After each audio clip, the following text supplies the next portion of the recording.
The 2005 Nalchik attack was a raid by a large group of militants on Nalchik, in the Kabardino-Balkar Republic of southern Russia. On 13 October 2005, a number of buildings associated with the Russian security forces were targeted.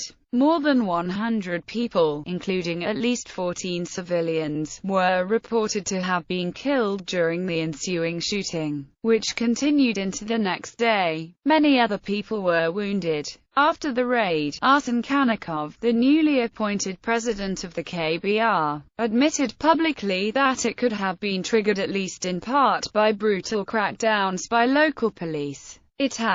Outbreak of fighting. According to the Russian news source agent Ura, fighting began about 9 a.m. on the morning of 13 October, while a statement made by Shamil Bashayev on the Kavkaz Center website puts the exact time at 9:14. The initial attack included 9 targets. Center T Anti-Terrorist Service of the Interior Ministry, Federal Naya Služba Bezopasnosti State Security Organization, FSB Border Guard, Paramilitary OMON Riot Militia Unit, Road Patrol Police Regiment, Federal Tax Service Directorate, Military Registration and Enlistment Office, Nalchik Airport, regional headquarters of the Russian penitentiary system. Soon after, a gun store called Arsenal was robbed and 3 police stations were attacked as well. An attack on the KBR MVD Directorate on fighting the organized crime, one more target, was prevented by pure chance. Public transport shut down across Nalchik, and sporadic fighting continued across the city until at least noon. Public announcements and prolongation of the conflict. At 1:20 p.m., the president of Russia's Kabardino-Balkar Republic, Arsen Kanakov, announced on Echo of Moscow that several of the attackers been taken alive. He also claimed that all enemy combatants seized so far were members of a radical Islamist group known as Yarmouk Jamaat. Radio Free Europe speculated that the name of this group may be a reference to a 7th-century battle in which Arab forces defeated a Byzantine army. At 1:45, according to an FSB source cited by Echo of Moscow, attackers attempted to seize an FSB building but were repelled. A rebel sniper killed 1 FSB worker and wounded 4, and the building was seriously damaged and caught fire. At 2:30, a group of policemen located in a building surrounded by attackers managed to free themselves. Agent Ura also reports that at this time the first communications from the attackers were published on the Kavkaz Center website.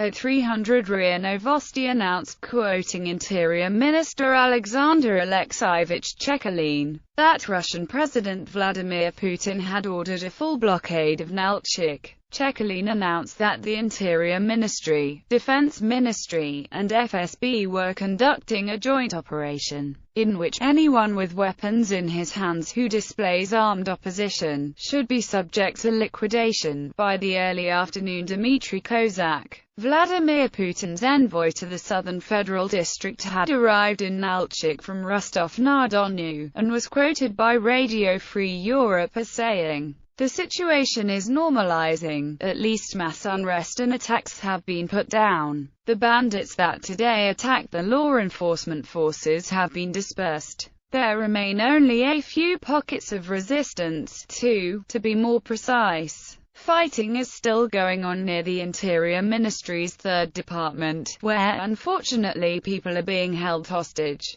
There is an operation going there at the moment, but there are no more threats." However, Radio Free Europe also relayed reports from Russia's ORT state television channel that heavy gunfire could still be heard near the central market by mid-afternoon, and that explosions were reported in various neighborhoods of Nalchik. Eventually, most of surviving rebel forces retreated to the mountains. Second day, a few, mostly wounded gunmen, who were cut off by federal reinforcements, hold-up with police and civilian hostages in captured buildings but were killed by special forces the following day. According to the Russian officials, no hostages were killed during these final rounds of fighting. According to MSNBC, on the morning of the 14th of October, attackers fired on a police car in the suburb of Kasanya outside Nalchik, killing two OMON riot police officers. MSNBC also described the conditions in central Nalchik on the next morning. Bloodied corpses still lay in the streets on Friday. One was near the entrance to police station No. 2 and the regional anti-terrorist center, where most of the windows had been blown out and even tramway lines outside had been brought down. 7 more bodies were sprawled across the street, most with horrific head wounds. Heavily armed police poked and kicked at the bodies, presumably those of militants, all clad in track suits and running shoes,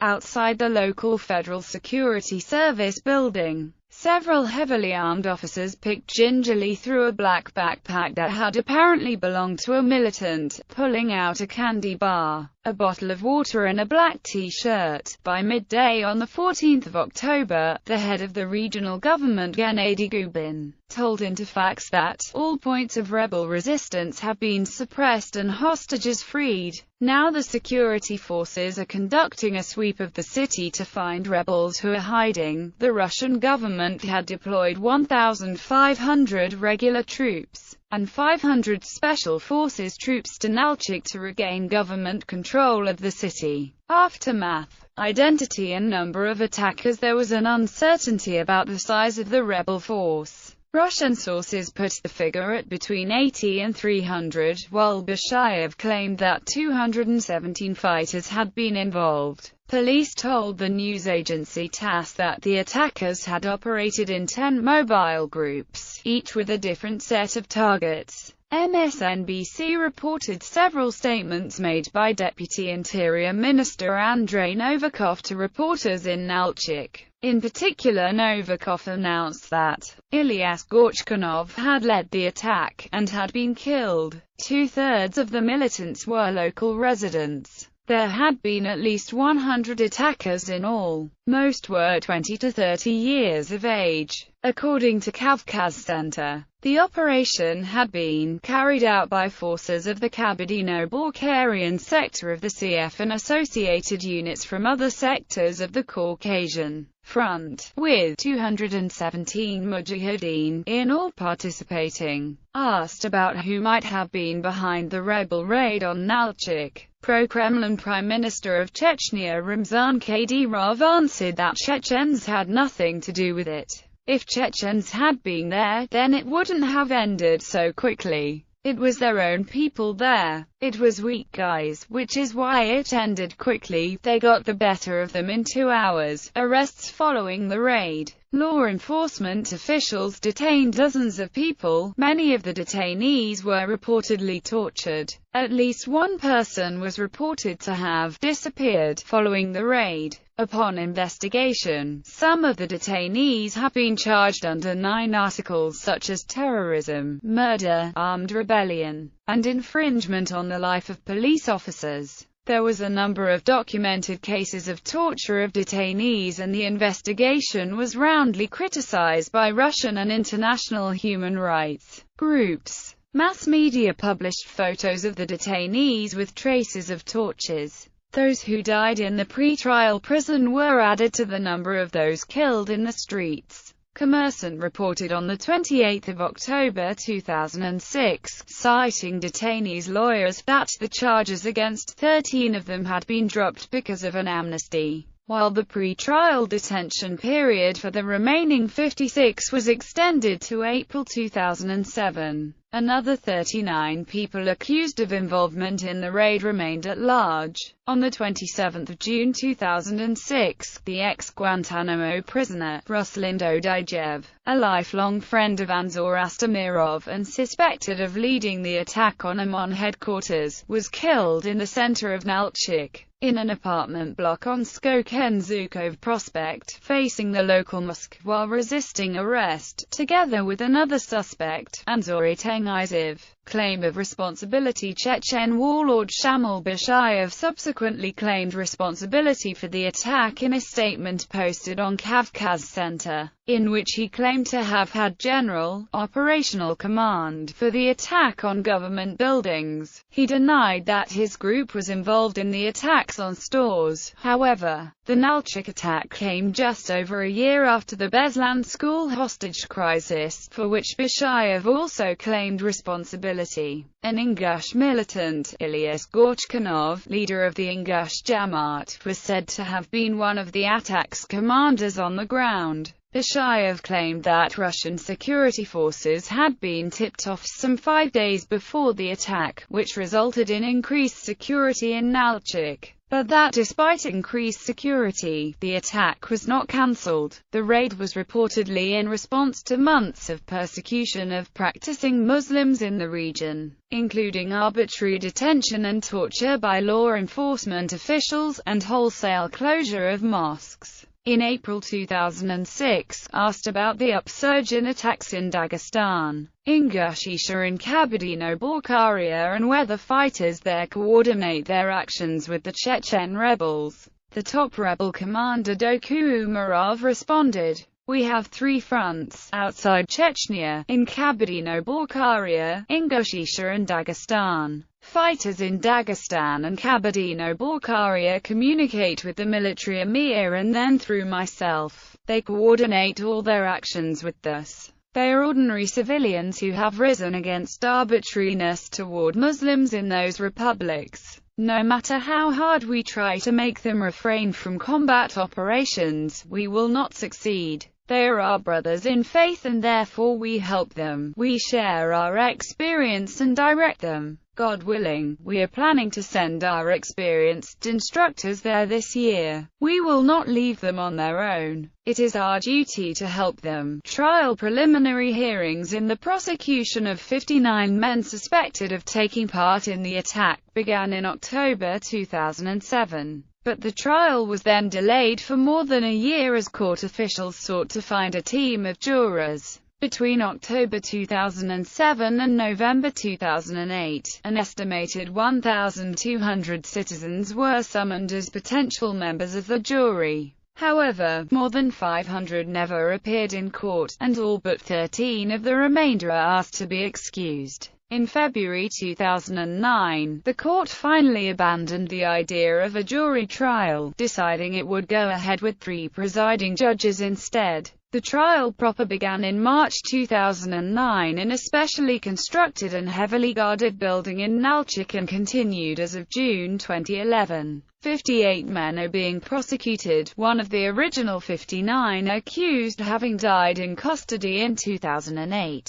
The men are indicted on a range of charges including murder, hostage-taking, terrorism and illegal possession of weapons. 9 of the men admit illegal possession of arms, 1 admits being part of a criminal armed group, and 1 has admitted partial guilt. The rest deny all charges. During hearings, the defendants are held in 4 or 5 groups in metal cages and they address the court via microphones placed at the front of each cage. Several of the men on trial have claimed they were tortured in custody. The defendants have used court hearings to threaten their enemies in the police and security forces. In February 2011, one of the accused said that Karkam Shojanov, the former interior minister of Kabardino-Balkaria, should be called to give evidence while he was still alive. He added, "Such people will be killed in this republic. By the time this process ends, praise be to Allah, they will all be destroyed." Casualties. The Russian government and the rebels have published significantly different casualty figures. According to the Russian officials, 89 attackers were killed and 36 captured, while 35 federal servicemen and 14 civilians also died. At 15:40 GMT, CNN reported that 97 people were hospitalized in connection with the attack, according to the Russian Health Ministry. According to the Bashayev's later statement, 37 attackers died in the operation. The rebels put the federal losses at over 300 dead and wounded. In his statement, Bashayev blamed guerrilla casualties on the information leak before the operation. Bodies controversy. According to news reports, some of the dead classified as terrorists were actually civilians accidentally killed in the crossfire. There were also reports that young men have simply vanished without a trace despite having no proven connection to the raid. Some other allegedly detained in the day after the raid and then presented dead as the killed insurgents. Despite public protests by family members, the bodies were not released. A year later, many relatives were still demanding in vain that authorities return for proper burial the bodies of 92 men allegedly killed during the attacks. A number of families have taken cases to the European Court of Human Rights in Strasbourg to petition for the return of bodies. In June 2007, the government said it had cremated the bodies of the 95 suspects on the 22nd of June 2006.